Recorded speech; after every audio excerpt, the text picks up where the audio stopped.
Chicago and the Philippines. A comprehensive review of the week's special community events, featuring many exciting personalities, handled by the most professional Chicago Philippine Reports TV staff.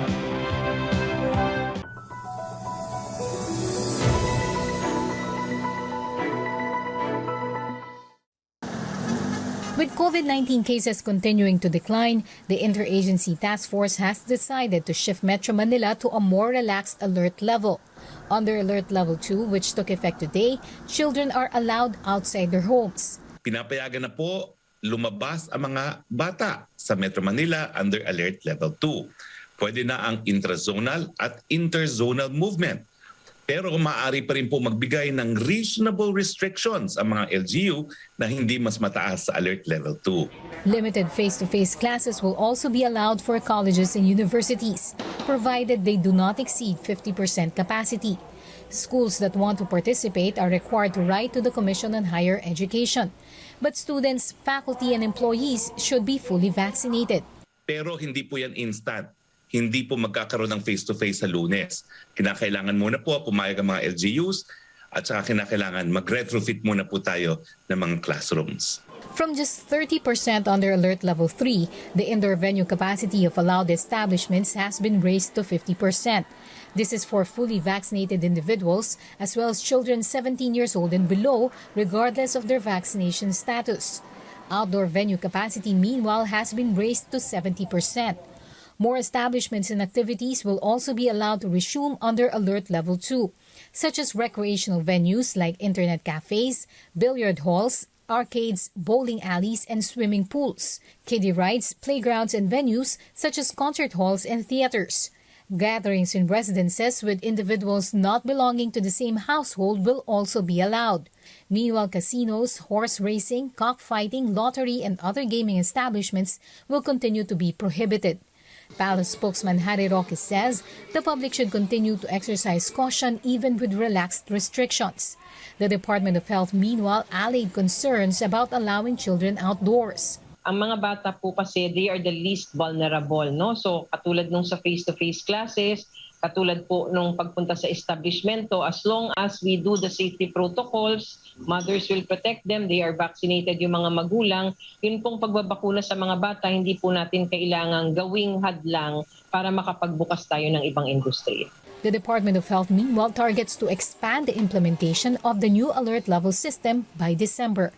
Pagdating po ng December 1, buong populasyon na po or buong areas of the country will be part of this shift in policy at mag-uumpisa na po tayo ng full implementation nito. So ang kinokonsidera po natin dito would be nakita natin in NCR when we started off, it was effective. Nakita natin na pababa ang kaso because of these different interventions and sinunod na ho natin ang ibang lugar.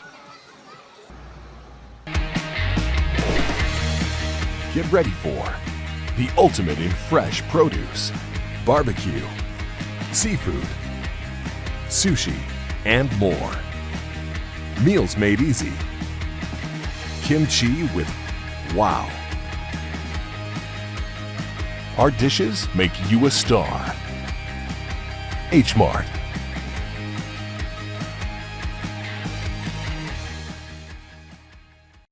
This is the future.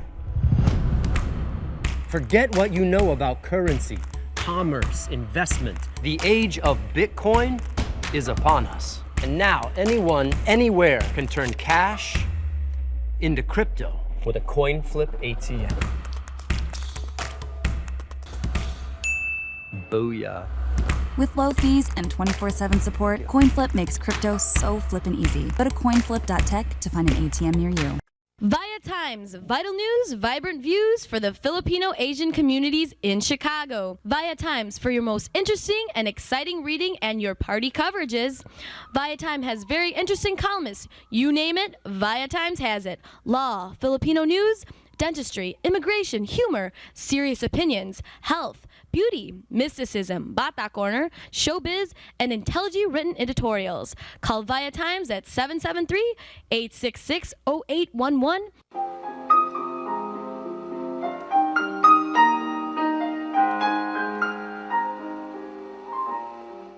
Magandang hapon po sa inyo lahat and welcome to Veronica's segment of the show. Today, I have a very exciting guest from New Hampshire, and his name is Italian. He's really an Italian guy, origin, and his name is Phil Mastrorani.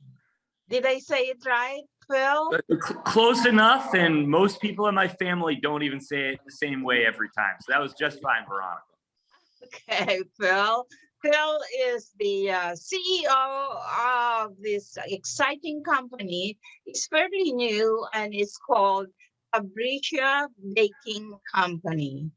And I'm telling you, their product is really, really very good because I had a sample of it before the interview. All right, Phil, welcome to our show. Thank you for having me, and thank you for the editorial there on the baked goods. We appreciate it. Okay, yeah. You know, it seems that the secret of your product is lemon. Yes. Lemon, and it tastes lemony. Why lemon? Well, so my brother Nick and I started our company, Fabrizia Spirits, 12 years ago with the idea of making a homemade limoncello with all natural ingredients. This is our cream version. And we've been doing that for 12 years on the East Coast. We're hoping to get to Chicago soon. Michigan and Ohio are as far west. But out here on the East Coast in Boston, New York, New England, we make an all-natural limoncello. And to make limoncello, you use a lot of lemons. We bring ours in from Sicily. So we thought with COVID last year, how could we, with many restaurants did not get to use as much limoncello as they used to. So we said, well, what else could we do with the lemons? And we decided to start a lemon bakery with all those lemons. All right. With the lemon secret for your recipe, I wonder why of all the ingredients out there, why lemon? What is in lemon that you chose and makes your product so exciting and so good?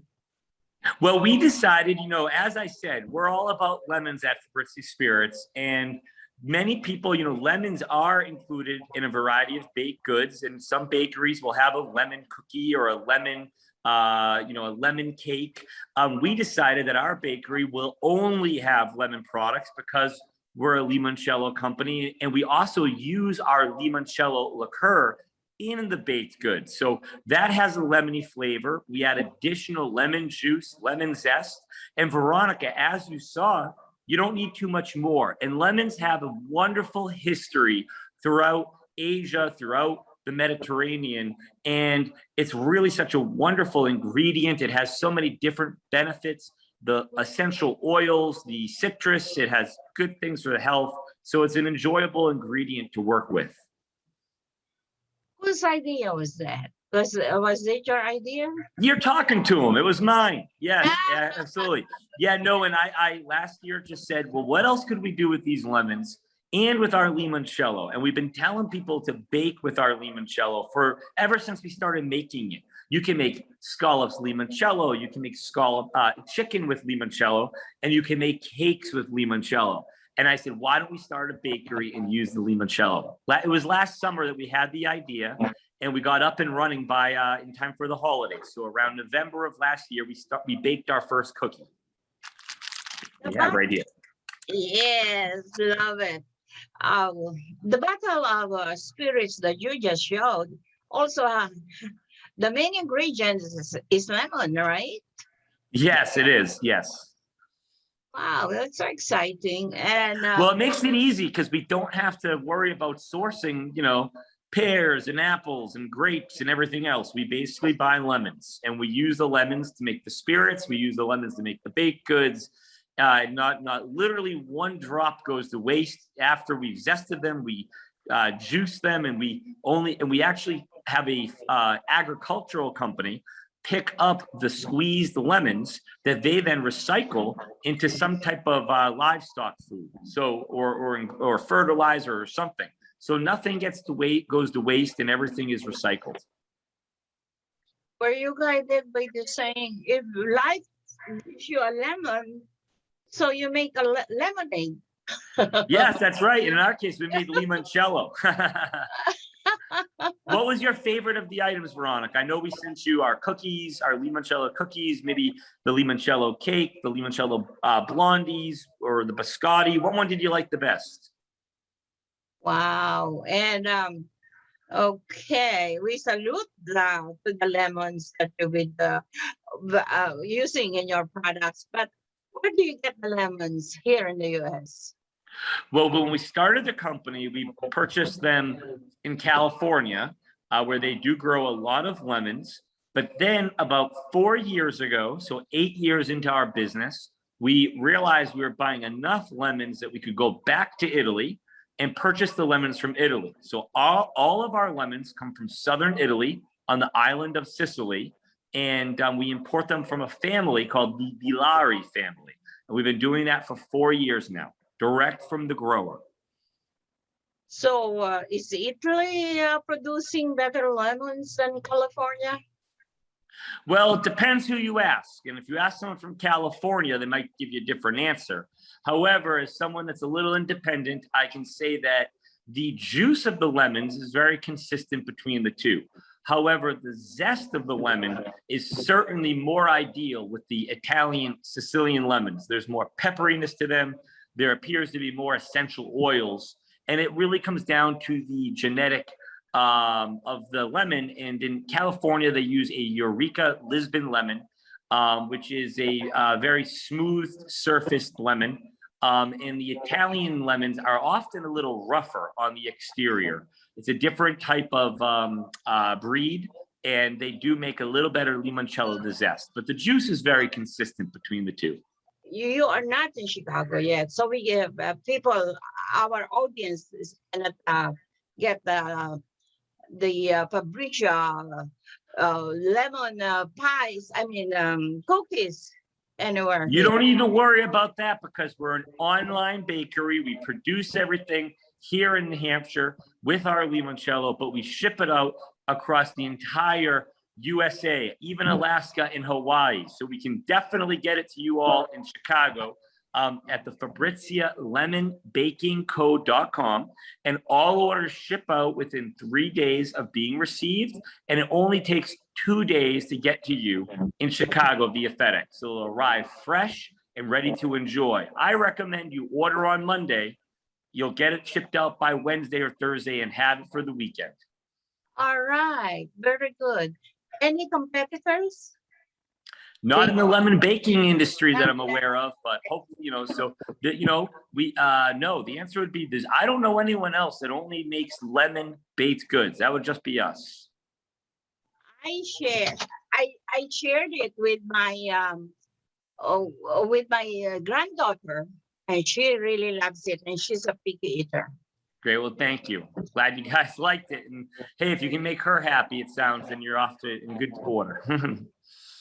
Okay. Well, thanks so much for having me on today, Veronica. Huh? Thank you so much for having me on today. Oh, yeah, but one last question. Did your business get affected by COVID-19? Oh, yes, it certainly did. You were able to fight it. Yes, so our business was very much affected by COVID-19. Early on, many of our distributors, we didn't have the baking company at the time. We only had the spirits company because we started the bakery last fall when COVID had already started. But when COVID first happened, many of our distributors canceled orders for our limoncello because they knew restaurants were going to close and wouldn't need to order it anymore. And about half of our customers are restaurants. So when that happened, that was a very challenging time. But the way that the ball bounced, we were very, very fortunate, and we got blessed that we were able to produce hand sanitizer for first responders, for governments, for hospitals, and then eventually for convenience stores and supermarkets for everyday people like you and I. And we stayed busy with that for a few months. And then the world didn't end, and our spirits were needed. So we were able to get through it. So it was a stressful time for sure. But thankfully, we were able to repurpose our facility to make hand sanitizer. And that's how we got through it. All right, very good. Congratulations. And Thank you. I salute you really know how to run your company. And I wish you good luck. And thank you for gracing our show. How do you say thank you in Italian? Grazie. Grazie. Yes. And I'd like to thank you, Veronica, for sharing us with you. We'd like to thank you for saying, how do you say it in Filipino? Maraming salamat. Parami Salamat. salamat. Well, Yes. I'd like to say parami salamat to you and your audience for hearing an Italian come on the show. And we look forward to staying in touch. Thank you so much. Our pleasure, Phil. Have a nice rest of the day. Visit Bye-bye. Phil Mastrorani. Bye-bye. Bye. Take care, Veronica. Thanks again. Thank you for watching. Nice to meet you. Bye.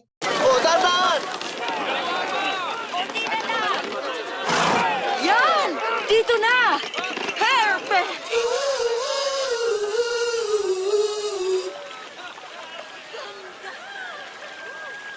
Magandang hapon po sa inyo lahat and welcome to Veronica's segment of the show.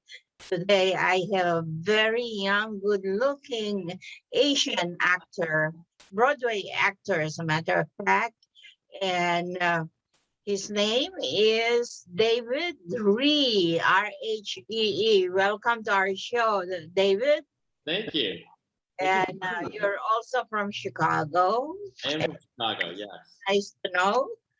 And David is a recipient of a very prestigious award for $30,000. Congratulations, David. Thank you, I appreciate that. And that's an award given by 3 Arts.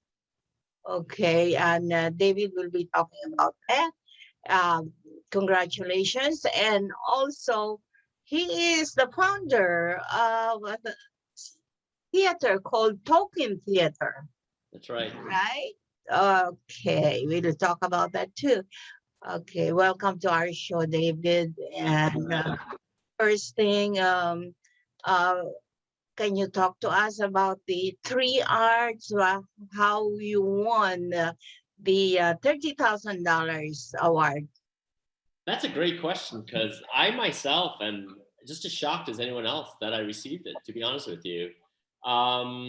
I was first nominated by someone in the arts community. That person is unknown to me.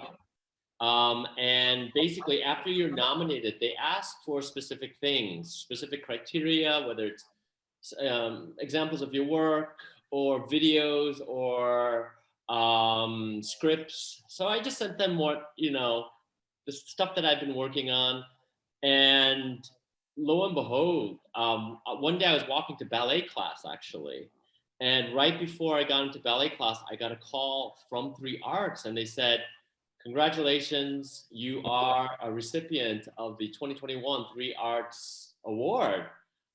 I'll be honest with you, I was just as shocked as anyone else because if you look at the people on the roster of the ones who won the award, they're incredibly accomplished people.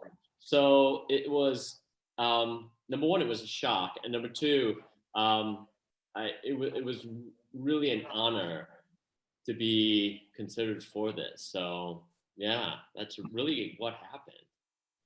Wow, that's really quite a hefty award too.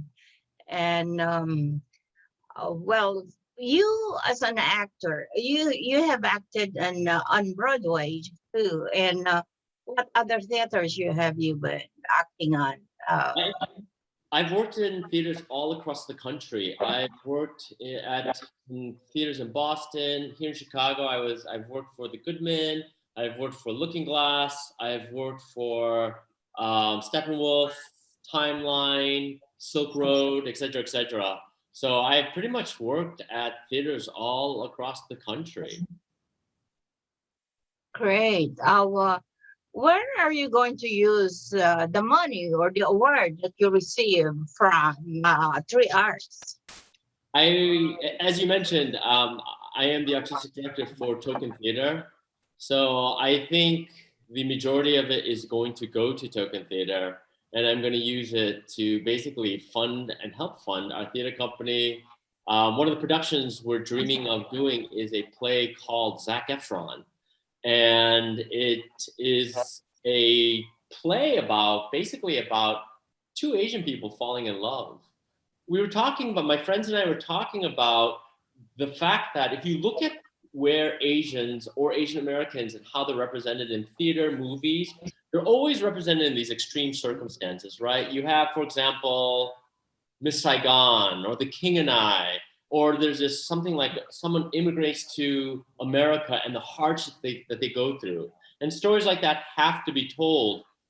But the stories that aren't told about us are just people falling in love, people going to work, you know what I mean? It just showing us as three-dimensional people, frankly. So one of the plays that we started writing is a play called Zac Efron. And really it's just a play about two people looking and falling in love. And I'm hoping to use a lot of the funds to produce that play. Something like Rich Crazy Asian. Oh, yeah, Crazy Rich Asians. I mean, those type of narratives about us are so new, you know, because if you really think about what's been happening since Asians first immigrated to America, our stories have been told about us. What I mean by that is a narrative has been placed on us. We're not allowed to tell our stories, right? You probably know this. The first Asians that immigrated to America were Filipinos. When they came to America, they were actually put on display at the World's Fair here in Chicago, actually. And they weren't set up and they weren't portrayed, you know, in Filipino glory. They put all these barbaric costumes on them to show Filipinos and Asians as barbarians. And that was the first impressions Americans got of Asia. And then you had, for example, you had the Chinese railroad workers when they came to America. All of a sudden, white people were so scared that the Chinese were going to, that the Chinese men were going to marry white women, that the white men started passing this propaganda, saying things like, hey, Chinese people, they're ugly, they take drugs, they have small penises, you know what I mean? And ever since we first came here, the story of who we are has been placed on us. This is an opportunity with the 3 Arts Grant, for me at least, to say, no, those stories that have been told about us, they're not from us. So I'm excited to use the grant to say, hey, here's who we are. Here's our narrative. And you know, this is really what it means to be American.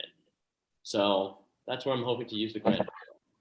I'm glad to hear that you're so much aware of the plight of the Asians here in America. Most of all, when you mentioned the Filipinos. Okay, and as an actor, I saw in your write-up that you want to be a playwright. Is that so? Instead of being an actor, you want to be a playwright? Well, I don't think they need to be separated. I got my MFA in playwriting from New York University at Tisch. And but the reason I did that, to be honest with you, yeah, I've been on Broadway, but at the same time, the roles for people like us are very limited. All of a sudden, you play the best friend, you play the sidekick, you play the comedic character, and we're never portrayed in three-dimensional lights. We're always portrayed as stereotypes. And like I mentioned before, we're sort of portrayed in a way that white people view us, because our stories are always told through the lens of the majority culture. So it became frustrating after a while. Like, I can do a Chinese accent for you, I could do a Japanese accent for you, and I could do a Korean accent for you, because I had to learn those for certain roles that I took. And you know, I played the narrator in Pacific Overtures, a musical by Stephen Sondheim, and it's really about the the modernization of Japan. And and it's a wonderful show. Don't get me wrong. It's a beautiful musical. But the whole time I was doing it, all I thought was, this isn't my story. This isn't who I am. This isn't who we are, really. And after a while, I thought, where are our stories? Where are our plays? And to be honest with you, I came to the realization that they haven't been written. There are certain, don't get me wrong, there are certain playwrights, authors of novels, et cetera, that are telling our stories, but not in the amount that other people are being told their stories. So I got so frustrated that after a while, I wanted to leave the business. And a friend of mine, who is Filipino, said to me, his name is Dominic Patawarin, and Dom said to me, listen, you've got to stop complaining about this. This is your business. And you have three options. Either shut up and realize that those roles that are out there are the roles that you're going to do, leave the business, or write your own material. And at that time, you know, for example, someone like Ben Affleck, he was writing movie scripts for himself because no one was hiring him. And he won an Academy Award for it, you know, as a director. Leonardo DiCaprio, he was having people write stuff for him, you know, and I was just like, listen, if they can do it, why can't we do it? Why are they telling their stories, but we're not ultimately? So I took a playwriting class, and I went to New York to take the playwriting class, and I fell in love with it. And then, so I applied to New York University, and I got accepted. And basically, I decided, all right, in order to do this, I can't just be an actor. I also have to write our own stories. I mean, look, and then if you think about it, Hamilton, that's exactly how Lin-Manuel created roles for himself. If you look at interviews with him, he was not being hired. He had written a musical called In the Heights. It won the Tony Award. He went out to Hollywood. He could not get roles for himself. He's a Tony Award winning author and actor, and he could not get a job because he is of Hispanic descent. But so then he just said, you know what, forget it. I'm going to write my own stuff. He comes out with Hamilton, and people are literally paying $25,000 a ticket to go see this show, you know? And he's, yeah. Oh, the very last week, I actually got to attend the original Broadway cast the week that the original Broadway cast was performing. And because it was the last week, people were paying upwards of $15,000 to $25,000 for these. Yeah. So it's my point is saying that I'm not leaving one thing for another. It's, as a minority, I have to be able to do all these things in order to tell our stories. You wear different hats. Yeah. Yes. Leslie, I don't know if you know who Leslie Uggams is. She's a famous Broadway actor. She is the Black woman in a movie called, I forgot the name. Oh my goodness, it's a very famous movie too. Deadpool. She plays a blind woman in it. We were doing a show together, and she said to me, and she said, as minorities, every time we go on stage, there's a sign over our head, and we're making a political statement. And I looked at her and I said, Leslie, all I want to do is act. And she goes, honey, we all do, but they won't let us. So you have to, what she was saying is, you have to do more than just act, because no one's going to let you just act. You have to write your own stuff, produce your own stuff. You have to wear a lot of different hats, because our stories aren't being told. And unless we tell our stories, no one's going to be interested in hearing these stories. So that's a really long-winded way of how I want to use it. Yeah. Interesting. Okay. Let's talk about the talking theater. Yeah. Why did you found this theater? And what is the purpose and mission? That's great. That's a great question. So there was a point when I was just acting where, like I said, Asians were getting very minor type of roles, stereotypical type of roles. And I sat down and had a meal with two separate artistic directors of major theaters here in America. And they said to me, and I kid you not, "We know you're here. We don't know what to do with you." And I said to them, I said, "Is it because I'm Asian?" And they said, "Yes." I mean, you know, if they told me you're a bad actor, I can work on becoming a good actor.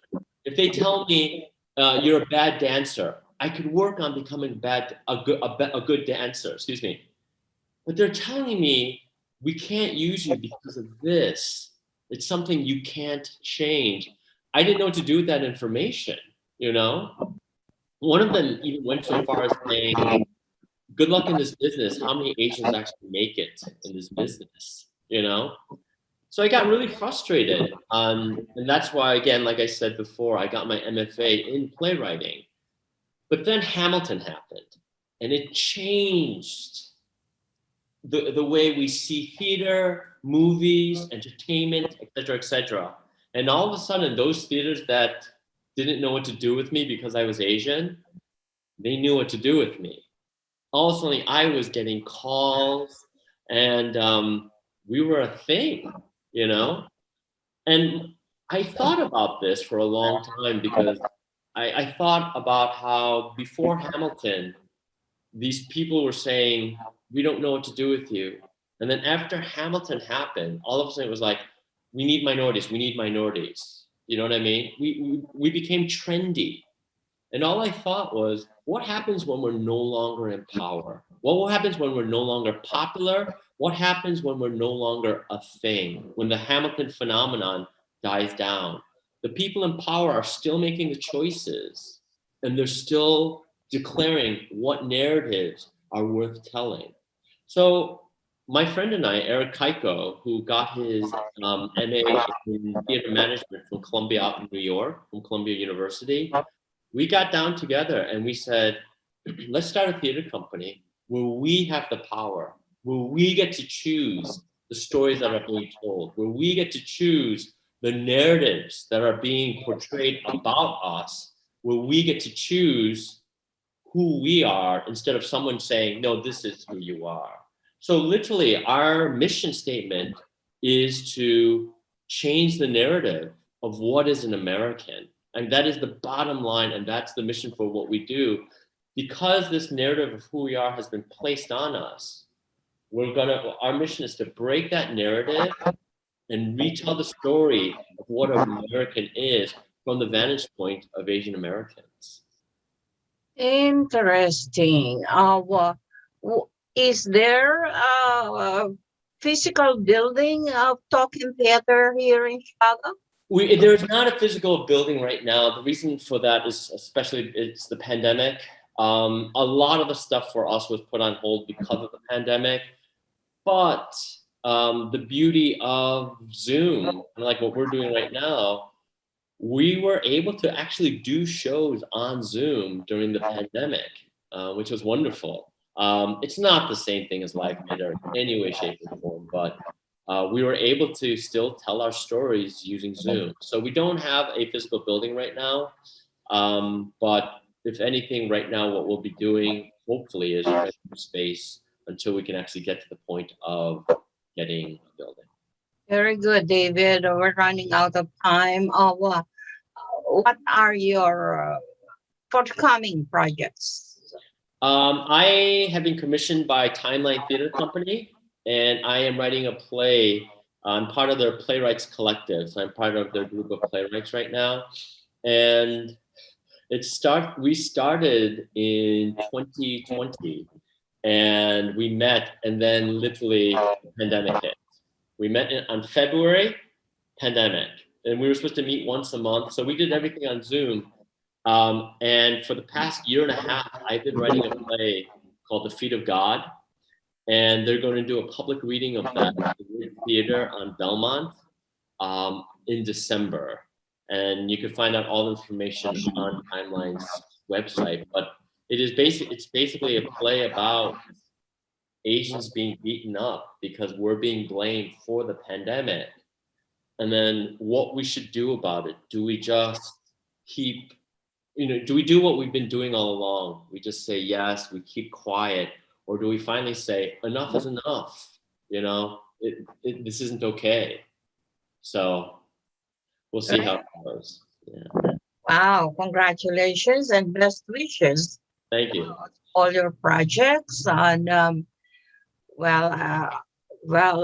an awardee of $30,000 from Three Arts, what can you say? You're so blessed.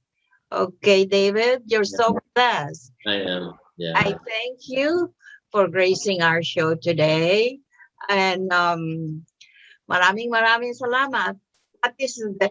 Thank you very much in Korean. Oh, 감사합니다. Or how do you say it? It's 감사합니다. Okay, it sounds familiar, but I don't think I can say it. It's okay. Okay. Thank you, and I wish you good luck once again. Bye, David. Great. Thank you so much for having me. I really appreciate it. Okay. Bye-bye. We would like to welcome all of you to Baladna Jewelry. We have a very big selection of 21 karat gold jewelry imported from the Middle East, from Dubai, Saudi, and Bahrain. And we have a very big selection of diamond. We offer free financing for 6 months, and we have a layaway system which you can leave your stuff for 3 months. We repair gold and we buy old gold. Welcome to Baladna Jewelry. Salamat po.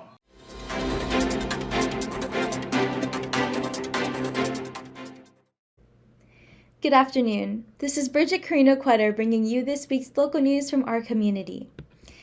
A virtual town hall meeting with the Philippine Office of Civil Defense and the Philippine Institute of Volcanology and Seismology will be held on Friday, November 19th, 2021, from 1:30 p.m. to 3 p.m. Manila time. The Philippines is particularly prone to typhoons, earthquakes, volcanic eruptions, and other disasters. Emergency preparedness and disaster risk reduction initiatives remain essential for U.S. citizens and their families in the Philippines. This virtual town hall is open to all U.S. citizens in the Philippines. If you wish to participate, please RSVP. We will email login details to confirmed attendees no later than November 16, 2021. For more information on services available to U.S. citizens in the Philippines, please visit our website. The National Kidney Donation Organization has implemented Donor Connect, a living donor mentor program, at 3 major kidney transplant centers: Hackensack University Medical Center's Kidney Transplant Program, MedStar Georgetown University Hospital, and Penn Transplant Institute. Since February 2021, NKDO has provided its team of living donor mentors to donor candidates who register with the National Kidney Registry, NKR. The Donor Connect program is now being offered to transplant centers affiliated with the NKR and who use their DASH system for managing donor and recipient candidates. Ned Brooks, NKDO CEO, says, "Living donor coordinators have a complicated and stressful job. They provide a great deal of information to a prospective donor and answer questions to determine a candidate's suitability as a donor. A trained mentor who is already donated can talk with the donor candidate and answer non-medical questions. This way, the candidate begins the donation journey with a basic understanding of the process."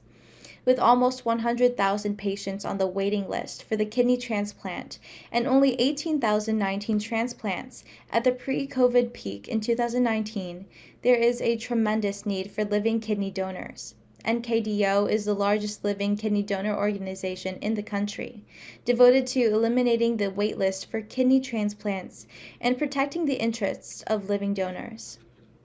Steppenwolf Theater Company, the nation's premier ensemble theater company, opened today its trailblazing new 50,000 square foot theater building and education center, the Liz and Eric Lefkowski Arts and Education Center.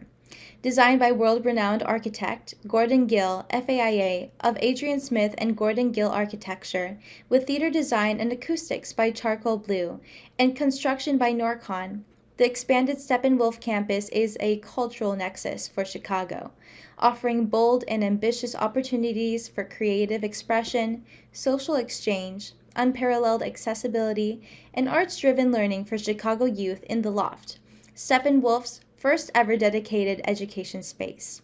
The expanded Steppenwolf campus also features bright new lobbies and 2 new full-service bars for socializing designed by FC Studio Inc. Opening to the public this month as in-person performances return to the Steppenwolf, the Liz and Eric Lefkowski Arts and Education Center is the largest new permanent cultural asset to open in the city of Chicago in 2021. The $54 million new building is part of Steppenwolf's multi-phase $73 million Building on Excellence expansion campaign. As the climate changes and northern Illinois sees more frequent severe and destructive weather, ComEd is making the investments necessary to withstand more extreme weather events. In recent years, northern Illinois has experienced extreme cold, ice storms, and snowfall that surpass seasonal totals in the winter. ComEd has been hard at work on the energy grid, completing hundreds of projects to ensure it is ready to reliably meet the energy needs of families and businesses. Winter brings unique challenges to the grid and our customers, said Terry Donnelly, ComEd President and COO. Extreme cold and ice can be damaging and cause interruptions. As we do every year, we are completing projects to improve grid resiliency during the winter months and finding innovative ways to ensure that our customers have energy when they need it. Compared to prior generations, millennials, defined by the Pew Research Center as people born between 1981 and 1996, are known to be better educated, more likely to live in big cities, and more likely to delay marriage and start families. While they have also had low home ownership rates than older generations of the same age, millennial home buying is picking up steam. Home demand has surged during the COVID-19 pandemic, and many aging millennials are now in a better position to buy a home. According to the most recent granular data on home ownership from the U.S. Census Bureau, the millennial home ownership rate, specifically for those between 23 and 38 years of age in 2019, was 41.9%. Home ownership rates have been rising across all age groups since 2017, after dipping in the wake of the Great Recession and housing market crash. But unlike during the last economic recession, home ownership rates have only surged higher since COVID-19 began. Fueled by record low interest rates, increasing savings rates, and a desire for more space, the overall U.S. home ownership rate jumped by more than 2 percentage points between 2019 and 2020. For homeowners under 35, which includes most millennials, the home ownership rate grew by even more, from 36.7% in 2019 to 39.1% in 2020. That's all for today. Thank you for watching our news this week. This is Bridget. See you next time.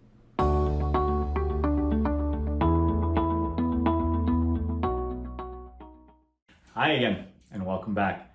I'm Dr. C with the Chicago Eye Institute. In this segment, I wanted to discuss with you something that we are all affected by, and these are floaters. Every now and then, you may feel like something is traveling across your vision. And no, it's not a fly, but it actually is something going on inside your eye. Now, what floaters are is simply a change in the fluid in the back of the eye. The vitreous gel is a gel that lives in the space of the back of the eye. That gel usually is nice and clear, very similar to this Purell. Now, with time, with age, unfortunately, that gel definitely starts to change. And it's hard to picture, but you get these tiny bubbles. And that's exactly what's going on here in the back of the eye. Now, more specifically, it's due to a decrease or an increase in certain proteins in the back of the eye, which causes that fluid to change. And yes, that does occur typically with age. However, other factors that causes patients to develop floaters: nearsightedness and also trauma. Now, despite all of this, one can still develop floaters, and it is very common for that to occur. So that if you do see some black spots in your periphery or even flashes of light, not to be too alarmed. Now, sometimes, however, as that gel changes, it does liquefy and it tugs and pulls on the back of the eye. It is that tugging and pulling on the retina that sends a signal through the nerve to the brain, which can cause a flash of light. Very similar to if you rub your eye pretty hard, you may see some flashes of light. Similarly, the fluid changing in the back of the eye can cause the same effect. Now again, usually those flashes and floater or two is normal.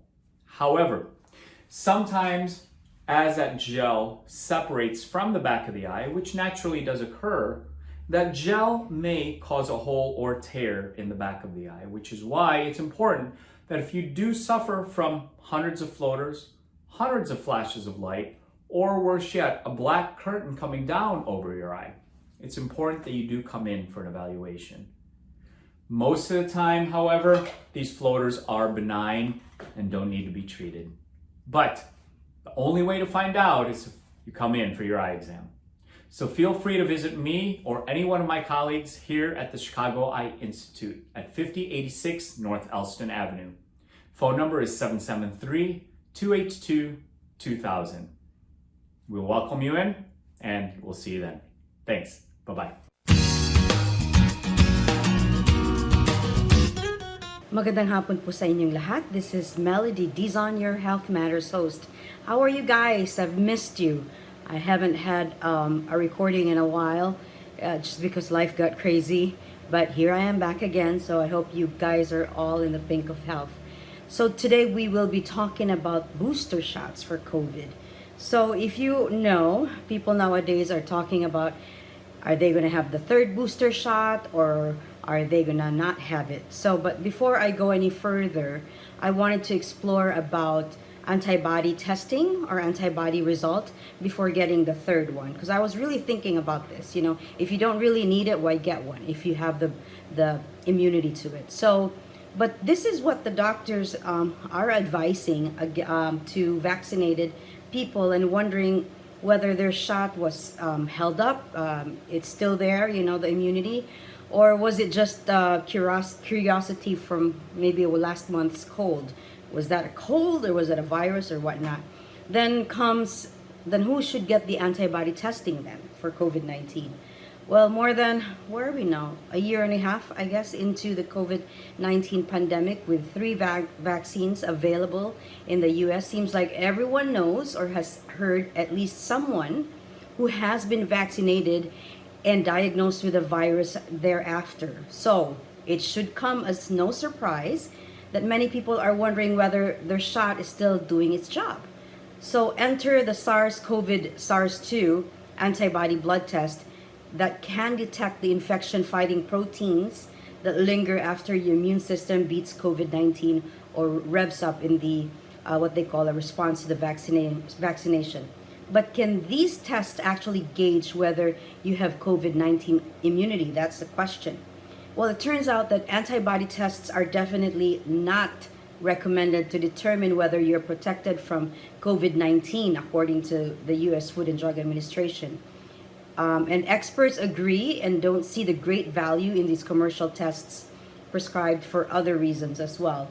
Also known as serology tests, you know, antibody tests which requires a doctor's prescription are blood tests that detects the presence of SARS-CoV-2 antibodies in the bloodstream. As we all know, antibodies are protein molecules produced by the immune system when your body fights off a pathogen or undergoes vaccination to help defend your body from the said pathogen the next time you're exposed to it, and can also help reduce the severity of symptoms in the case of reinfection. Antibody tests are typically used to screen for evidence of past infection or preparedness to fight off a specific virus. That would then tell us the varying degrees of accuracy. So yeah, that was lingering in my mind. So if people had the antibody test, do they really still need it if they came up positive? The third vaccination, I mean. So question is, who then should get the antibody test to see if you've had COVID-19? Well, in theory, testing positive or for spike protein antibodies should mean that your vaccine is working, and a positive antibody test should confirm that you've had the COVID-19. But there's a big but. The jury is out on how many antibodies you need for immunity and how long that immunity might last, according to the FDA. So what's more is that we don't know whether antibodies protect against the various COVID-19 strains in circulation. So they're saying there's not really much value in testing for antibodies. The majority of infectious disease providers agree that one should never do a test unless one knows what they're going to do with it if you have a positive or a negative result. In the case of antibody testing, the results cannot be interpreted, which is why they do not recommend it at all. So if there's one thing literally every expert and governing body agrees on, it's that antibody presence should not take the place of vaccination or boosters among those who are eligible. Not only that it takes 2 to 3 weeks after infection to detect the virus antibodies, these tests then are not your best bet for diagnosing COVID-19 on the spot, according to CDC. And that's not the only reason why you shouldn't rely on an antibody test to tell whether you have had COVID-19, that the blood tests are prone to false negatives among those who have not had any antibodies yet false positives among those who've been exposed to the coronavirus besides COVID-19. Yeah, because there's a lot of coronaviruses out there. So antibody testing is not currently recommended to assess for immunity for COVID-19 following vaccination, which notes that these diagnostic tools have variable sensitivity, specificity, positivity, and negativity predictive values. So in other words, they just don't tell you much what you have. It's not especially accurate in assessing protection from COVID-19. So it should go without saying that you shouldn't get an antibody test to assess your need to get the second shot or third shot for your vaccine series. Just get them, because these tests don't definitely tell you if you've had, you could have, you could get, or you could spread COVID-19. And because a positive test could give you a false sense of security. So experts generally recommend against COVID-19 tests in all circumstances outside of research laboratories. However, if your healthcare provider wants to know whether you've been infected with COVID-19, it may be helpful, but take the results with a grain of salt and without plans on acting on them, because antibody positive is not a substitute for vaccination. That's right. So now guys, as well, that there is now talks about the mixing and matching the COVID boosters. You can jump from one booster to the other booster. So question is, which one should you get? Well, if you've been fully vaccinated against COVID-19, is it okay to switch to different manufacturer's product? FDA says it's yes, you can certainly do that. Under a newly announced mix and match strategy, people who got Pfizer, Moderna, and J&J vaccine may switch to another brand's booster. So after reviewing available data, FDA said that knowing the potential benefits of using a single mix and match or heterologous booster dose outweigh the known and potential risks in people eligible for boosters. So mixing vaccines has a couple of advantages. From a practical standpoint, it says the ability to switch from one manufacturer's vaccine to another gives Americans more flexibility when they go to the doctor's office or pharmacy for a booster shot.